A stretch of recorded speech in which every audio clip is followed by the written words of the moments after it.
저소득층의 근로 의욕을 높이기 위해 정부가 주는 근로장려금이 내년 5조 원에 달할 걸로 전망됩니다.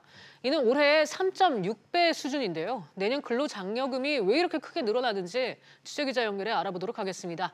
김한진 기자. 네, 김한진입니다. 네, 내년에 지급되는 근로장려금 규모가 5조 원에 육박한다고요? 네, 그렇습니다. 근로장려금은 저소득 근로자나 자영업자 가구 등을 대상으로 실질 소득을 지원하는 소득지원금인데요. 정부가 국회에 제출한 내년도 조세지출 계획서를 보면 내년도 근로장려금은 4조 9천억여 원이 지급될 전망입니다. 올해 근로장려금 지급액이 1조 3,500억 원 정도 되니까 올해의 3.6배 수준으로 늘어나는 겁니다.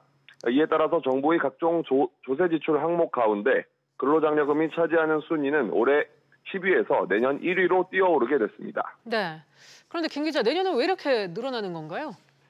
네, 정부는 지난 7월 근로장려 세제 개편안을 내놨는데요. 내년부터 근로장려금 지급 대상을 166만 가구에서 344만 가구로 2배 늘리고 지급 규모도 1조 2천억 원에서 3조 8천억 원으로 늘리기로 했습니다.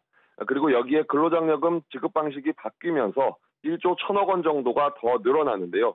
원래 근로장려금은 전년도 소득을 기초로 해서 5월에 신청하면 9월에 받는 방식이었습니다.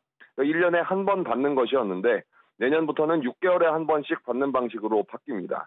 그래서 상반기 소득분은 8월에서 9월쯤 신청해서 12월에 받고 하반기는 이듬해 2월에서 3월에 신청해 같은 해 6월에 받게 됩니다.